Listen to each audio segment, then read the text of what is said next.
Hi, everyone. My name is Sophie. I am working with InnovationForce with Kim Getgen here, and I'm very excited to be emceeing and hosting this today. We are jumping into a utility webcast focusing on balancing risk at the intersection of innovation and regulation. I'm super excited about this because I do know the people on this panel, and I know that they have decades of experience that they're bringing to the table. So I'm very intrigued to hear what they have to say. I have taken a sneak peek at their notes, and my excitement hopefully shines through to you. So just a little bit of a background. Kim is the CEO and founder of InnovationForce, who are hosting this webcast. She has decades of experience within innovation and innovation management, especially within utilities, and focuses a lot around complex regulatory landscapes and driving transformative change. So excited to hear from her. Then we have Jason Wild, who has a very rich career across IBM, Salesforce, as well as Microsoft. And he recently launched his consultancy, which focuses on digital transformation and AI. And so he as well has been, having his foot in the utility industry and brings a lot of insights from there. And he is actually co-authoring the next book coming out from Dr. Linda Hill from Harvard Business School on scaling innovation. So keep your eyes open for that. That will be very exciting to read. And Owen Clarke, it's so exciting that you jumped on this as well. We're very excited to hear what you shared from Distributech. We heard good news about that, about innovation technologies that are being trialed within utilities. So at the end of this webcast, make sure you stick around because we're going to hear about some real life technologies that are being trialed right now. He's a brilliant engineer, general engineer from PECO, an Exelon company. So with that introductions, we will jump straight into it. Kim, the floor is all yours. Thank you, Sophie. Great job. Thanks, everyone, for joining us today. We're really excited to be here, and we're really looking forward to an interactive webcast where we hope that you do stick around because we saved the best for last. No offense, Jason, right? Owen is going to be able to provide a little glimpse of the future from some real life innovation that's happening in the utility space. So do stick around. But for today, Jason and I will be covering a couple of topics. We're going to dive into the problem with innovation. We're going to look at it as a reflection point in the energy industry and looking at the work of Edison and back in 1879 and what lessons could we learn from that we could bring into your utility today for a little inspiration.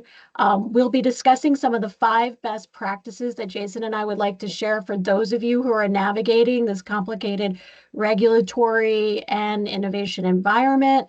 So what are 5 things that you can do to ensure the best practice for your innovation program that your regulators and your customers are going to love? And then we'll get into the breakthrough, some really cool examples from real life utilities that are driving very interesting human focused innovation today.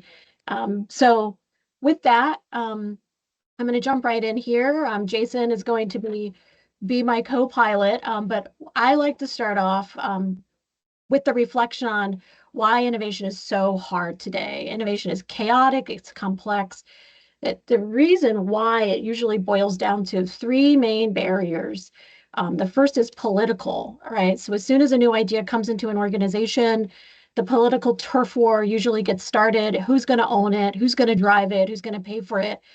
If you're lucky enough to get it through that first hurdle, the next wall you're going to hit is the bureaucracy wall, right? This is where you, as an innovator, get to meet the business, and the business is going to try to slow you down to make sure that what you're introducing as a new idea isn't risky. Could it be open to cyber holes? What are we going to do about procurement? Should we be procuring this idea through an RFP? I mean, there's a bunch of bureaucratic questions that step in at this step to make sure that the ideas that you're bringing in are not risky. And then finally, if you're lucky enough to get it through that second hurdle, the next wall you often hit is status quo thinking, right? So your new idea, which is revolutionary, is going to change the way people work. It's going to change the way you interface with your customer. So the question many will have is like, well, what was wrong with the way we were doing it before? It was just fine, right? So this is a huge issue inside of utilities.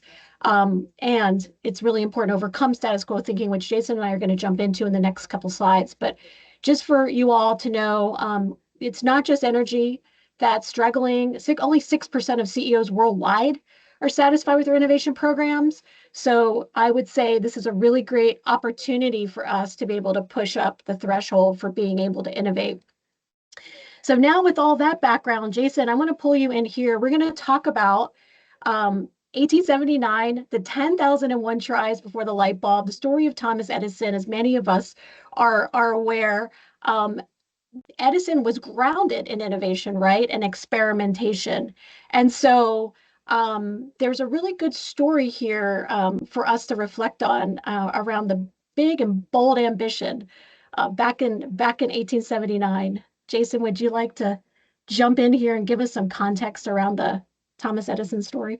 Yeah, sounds good, Kim, and it's so great to join you, and thanks everybody for joining. It's great to see a couple of friends and colleagues here on with us. And well, my kids, if they were on here with us, Kim, they'd probably say, "Hey, Dad, you were alive in 1879, right? So you can tell the story from firsthand experience." And There you go.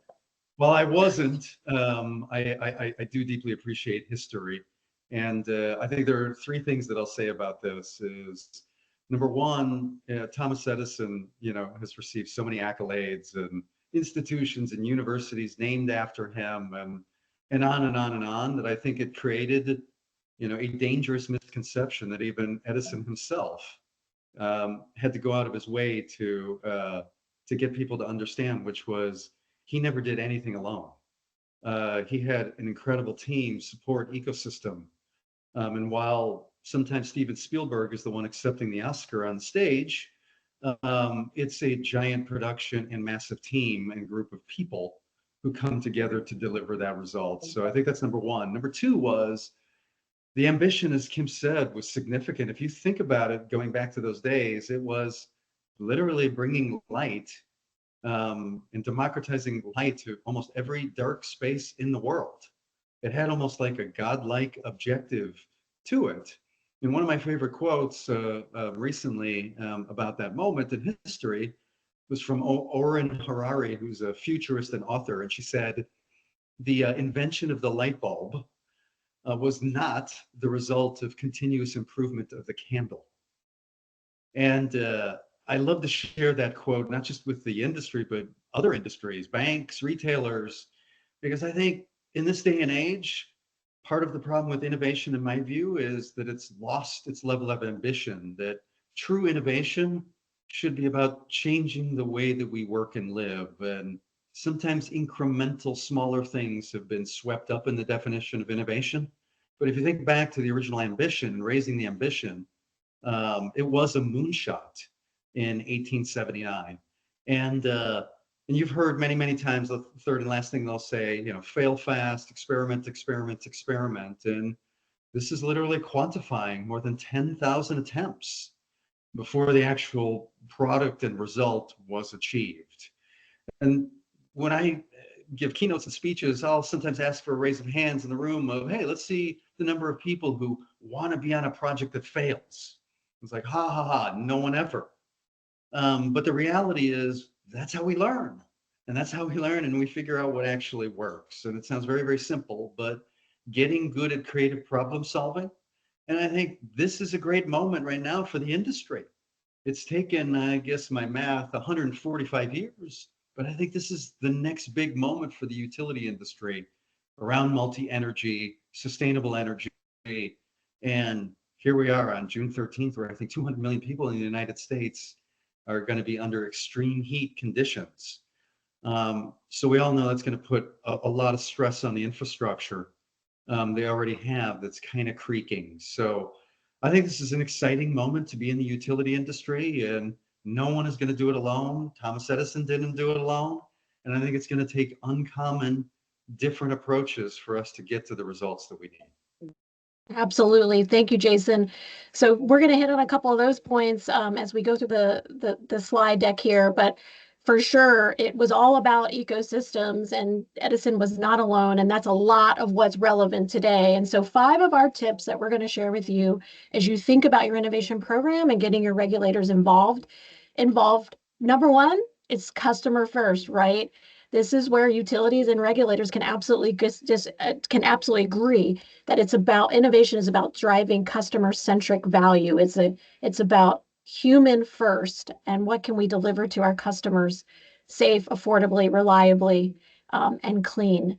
But we're going to work together, right? We're going to work together in these ecosystems. And that's point number 2, which we're taking directly from Thomas Edison's case. And then the scientific method. We'll talk a little bit about the importance of standardizing your process for innovation. It may not necessarily be the scientific method. It might be more leaning into design thinking, but we'll get into that. And then shared learnings, absolutely important. Jason, I would be on your team that fails any day of the week so we can get those shared learnings, and then creating that culture where it's safe to fail fast. So these are our 5 tips, and we're going to get into each one. So let's dive right into the customer. So this is really where the rubber meets the road. Jason, would you like to share some of your thoughts around driving customer-centric innovation and translating this more into something utilities Absolutely. can use? And believe it or not, at the end of the last century, I started my career in the regulated utility industry. And I won't say which utility it was, but had a memorable meeting doing some discovery and, started asking about, their customers. And a gentleman interrupted me and said, customers, we don't have customers, we have ratepayers. And that was just a moment that stuck with me, obviously, to this day.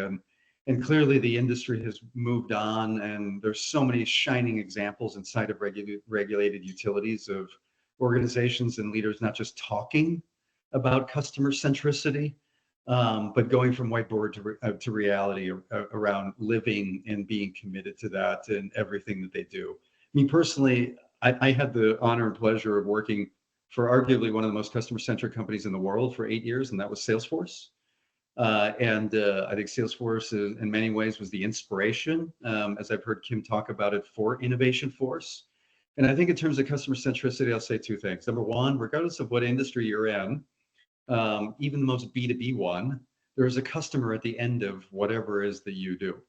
So understanding your customer's customer in the context of the relationship you have and the wants and needs of those customers is not just doing your job, it's good for having an enduring relationship and longevity in your business.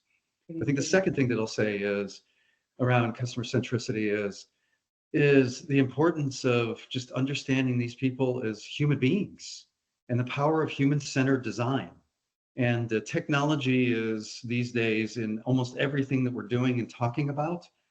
And I've worked for some of the biggest technology companies in the world, but if there's anything that I've learned, it's the technology is just an enabler.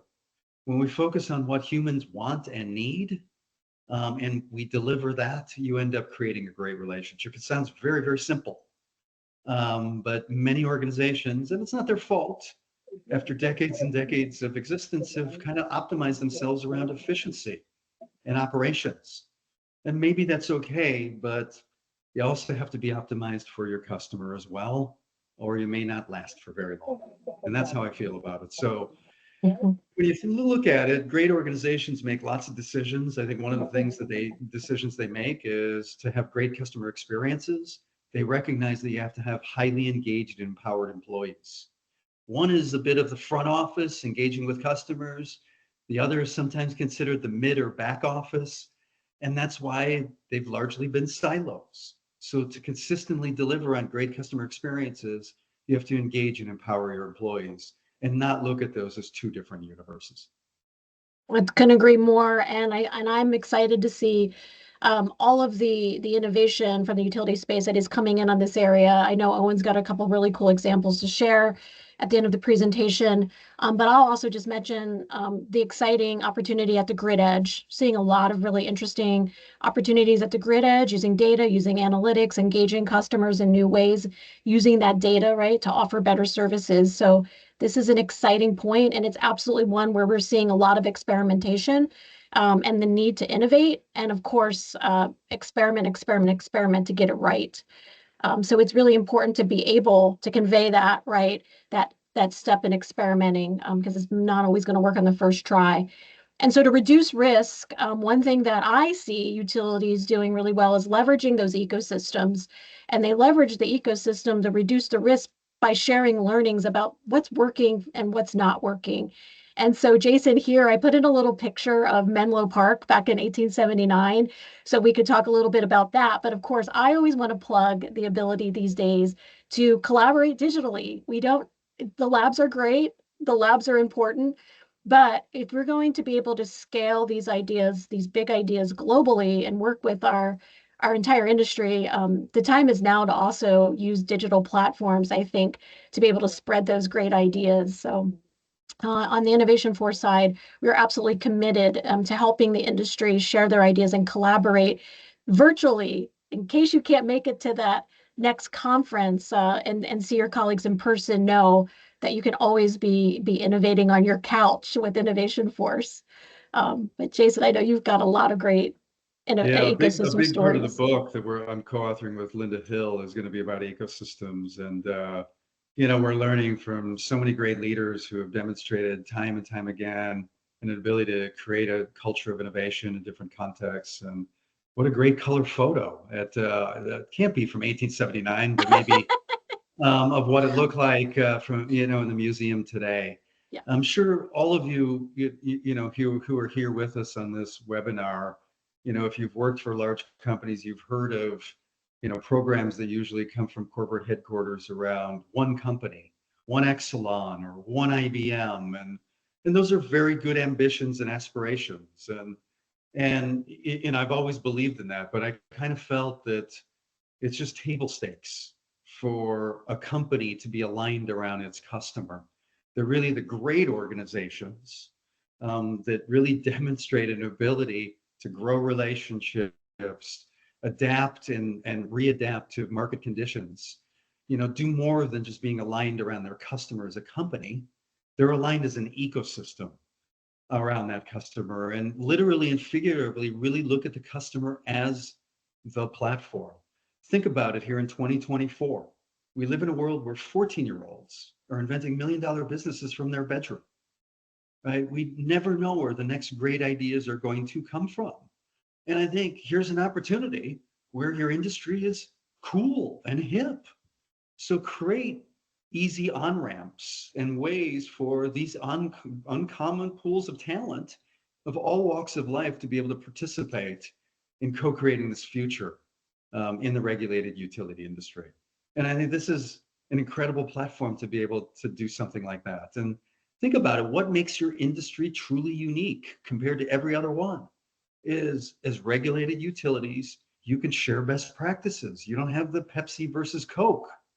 So it's almost an expectation. You should be world-class at this.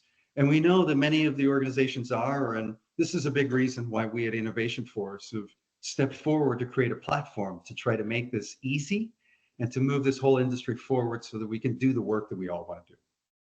Right, because it's coming at us fast. And so being able to scale ideas across the ecosystem is going to help us go quicker, more quickly. So ecosystems are absolutely important. As is advancing the slide, here we go.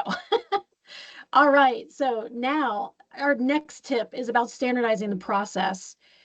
Back in 1879, we had the scientific method. And today, in 2024, we probably lean into some of the design thinking types of ways of innovating, which still does follow a scientific method, but it will empathize, right, with your end user, your customer, whether that's an internal customer on the ops side or your real customers and that you're trying to reach. It's important to, I think, tap into the empathy to be able to defeat the status quo thinking. But there's a lot that design thinking can do for you to be able to standardize the process, accelerate it, and simplify innovation, and even get more people involved. Because it's not something that's very complicated. It comes innately to us, I think, to follow design thinking principles. But Jason, what are your thoughts on standardizing the process, and how important do you see standardized processes playing a role in innovation? Yeah, no, I think it's really, really important. And as an innovator, you might all be surprised that I'm so gung-ho and bullish about the importance of standardized processes. But to me, it's pretty simple. And I alluded to this a little bit before. Many large organizations, as a matter of survival, meeting the objectives of their stakeholders, had to become optimized around efficiency, right? In a culture of better, faster, and cheaper. It's the new normal, but that's not enough. I believe that organizations also have to create a learning culture. And this is a big part of what you're talking about, developing these new skills around empathy by doing, Mhm. getting good at experimentation within the framework of how you define and calculate risk. And so it's hard to get better at something if it's not standardized. If you're using different words and different language and talking past each other, I think the odds are going to be against you that you get better. So it's as simple as that. And then design thinking, clearly, as you said, design thinking you could say is a bit of an evolution from the scientific method. I think the problem a little bit with design thinking is just the language. I've worked with some incredible founders and learned so much. And if there were a design hall of fame, they probably would be in it. But if you ask them to define design, they would give a very narrow definition of making something beautiful. But at its core, what design thinking really is creative problem solving. And in this world of generative artificial intelligence and all of these advanced technologies, with people wondering, what they're going to be doing for jobs in the future, get good at creative problem solving. There always will be problems. And so this is a process to institutionalize that within your own organization. And it's the corpus that's at the core of InnovationForce. I love how you say creative problem solving can be the core of your organization. And that's absolutely why I think it's really, the point we didn't make about the design thinking is, starting with the problem, starting with the challenge, right? And then creating cultures of learning fast and problem solving really give, I think, those of us practicing that the competitive edge. And oh, I see a typo in my slide, so I will be sure to fix that in a second. And it's always easier, it's easier than ever to share these learnings as we use digital platforms. So in the example of InnovationWorks that I wanted to share quickly, we actually have a built-in test plan. And that's really cool because if you think about innovation and using an automated workflow that could be like a TurboTax for innovating, you can set a standard in your organization for the quality you expect, especially in test plan creation. Because what we see is if there's too much variation in the test plan, then they start to leave that scientific method, right? They start to leave the ground principles of design thinking, and you get to the field, and the next thing you know, the things that you're testing are out of your original scope and take you off the mark because you're not trying to solve for the original challenge you had. And so it's really important to make sure that we're following a good standard when it comes to innovating as we scale it, so that all innovators, as we democratize the process, have a simple and easy way to hit that quality mark, to share the learnings. And you can expect that every single time, so that on that 10,001st attempt, that you will have benefited from all those previous learnings. Jason, any thoughts here on No, I think you the said it shared really work? Yep. well. I mean, I guess, what I'd say is so you don't have to do 10,001 steps, right? And we're biological systems as human beings, right? So for our capacity to learn, right, is constrained by, our own individual physical and intellectual constraints, right? And we're all different. That's what's great about diversity in human beings. But when we don't share that, right, we put ourselves at an inherent disadvantage. And just look at these machines, artificial intelligence, when one piece of code or system learns something, immediately that's disseminated through the entire model, right? So this is an opportunity for us to take some of those best practices of shared collective learning, so that you don't have to go through 10,001, maybe only 101, mistakes. So you're getting to where you want to be with more confidence and you're getting there faster, which is counterintuitive because it sounds riskier, but the truth is it's less risk.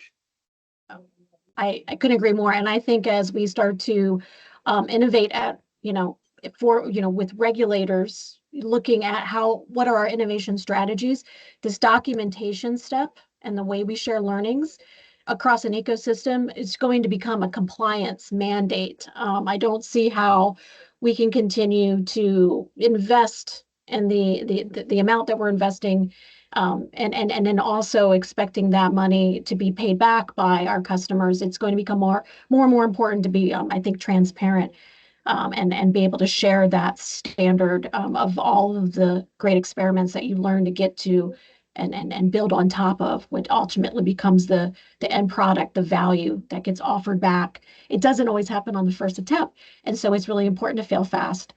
Or, Jason, as we like to say, learn fast. There you go. Great. Okay, so let's hit on culture a little bit. I think culture is really important. I outlined some of the 3 reasons why innovation failed at the beginning of the webcast, Jason, and those were all cultural barriers. Any thoughts on how you're looking at culture and innovation, and any advice that you might have on why you think it's important to build strong cultures? We touch a little bit on the problem solving bit around the organization, but culture is key here. It is, and I'll try to be brave because I know we're all excited to hear from Owen as well. Culture is one of these things that it has really interested me for over 20 years. Why is that? From the business side, as a leader, a P&L leader, right, or helping CXOs, if you think about it, kind of in hyper competitive environments, you can, copy, your competitors' products and services. You can buy and try to steal talent, right? But it's almost impossible to mimic, copy and paste someone else's culture. So you have that, which most people tend to agree with, right? It's unique, it's our secret sauce. Everyone has culture, even if they don't recognize it. It may not be great culture, but every organization has some culture. But on the other side, right, as I've given speeches and led workshops, there's something about when I talk about culture, if you talk about it too much, it puts people asleep. There's almost something that's intangible and hard to pinpoint. And therefore, I think, especially in cultures that with lots of engineers, which I found regulated utilities, it becomes something that, what do you actually do? How do you make it actionable? So I am a big believer in culture. And Peter Drucker, one of the most famous business professors and minds in history, had this great quote. Another quote that I love from a McKinsey partner was, culture is what happens when the CEO leaves the room, right? It's how an organization behaves when no one is watching. So culture is important. And I think up until a couple of years ago, it would continue to be something that's very intangible.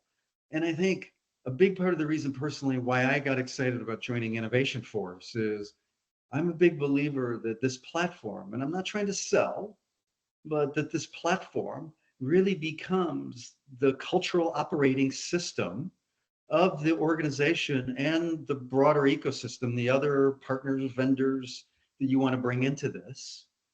And culture happens as a result of doing.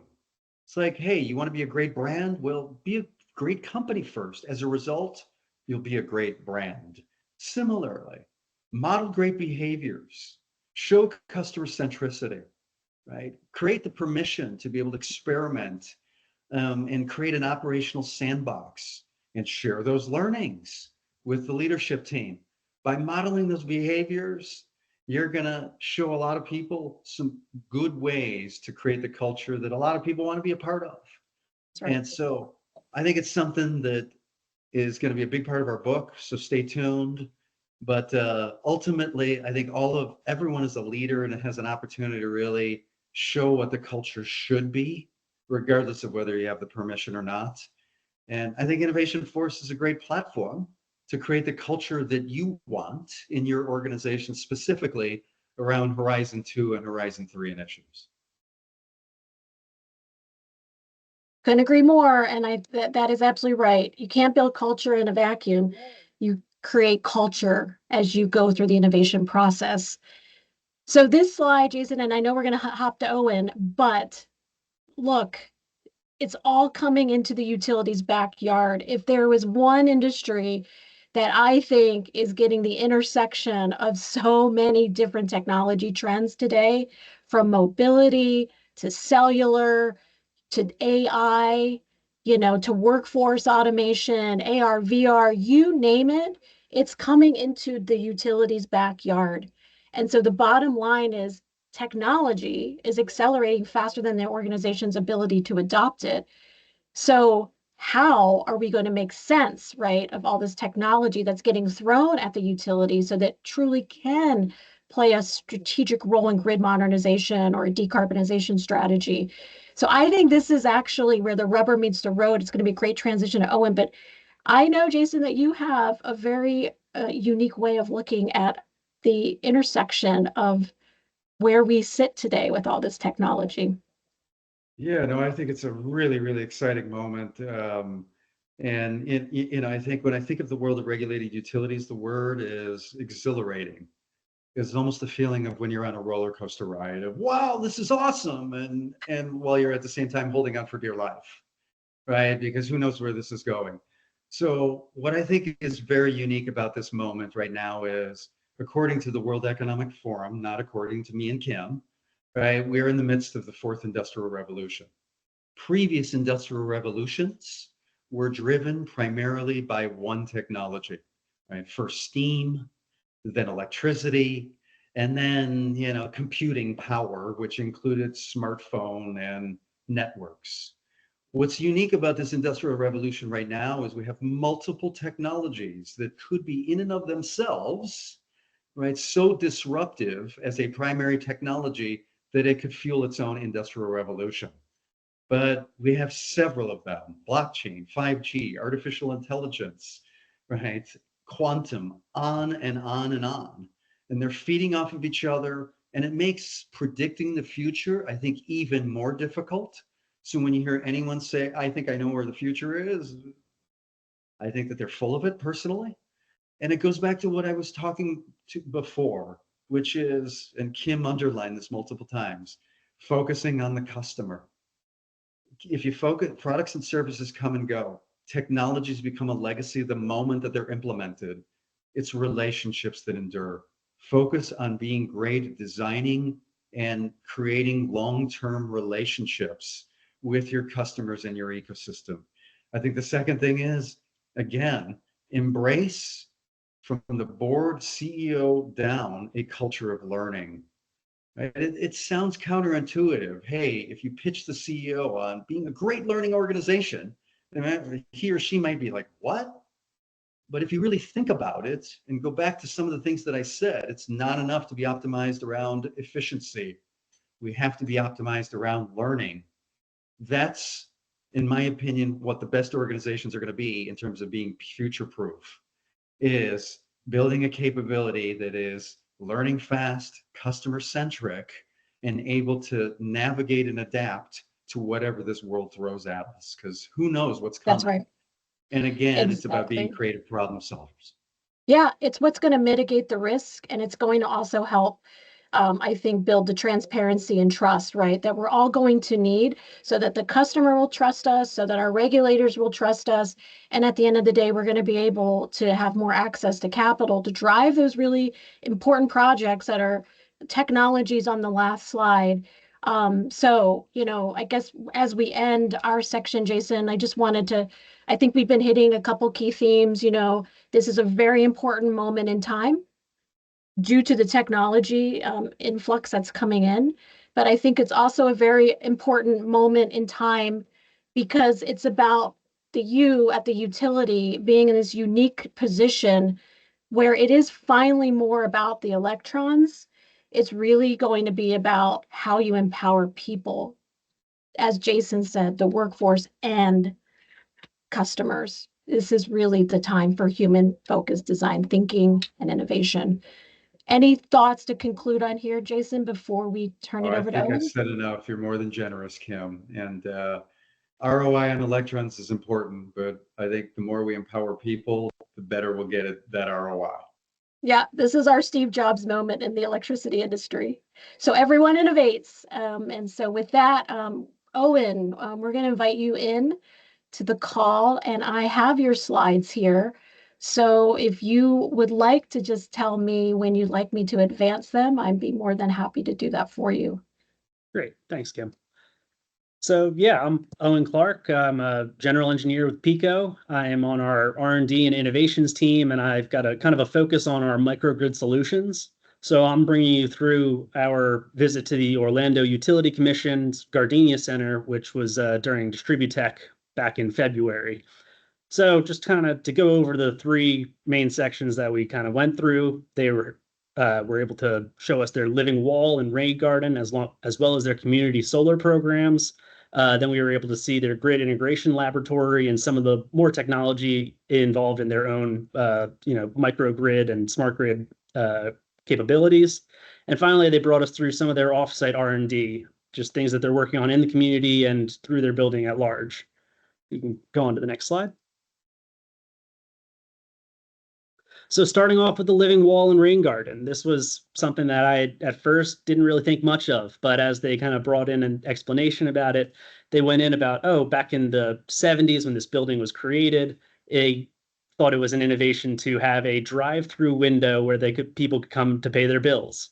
And as that, went out of style, they had to find a way to use the space, and, they ended up creating this rain garden where it's filled with local drought-resistant plants and a number of herbs that people in the community or working in the building are free to come and pick. It just seemed like a great, community outreach and something that helps utilize the resources in and around the building a little bit better. You can go on to the next.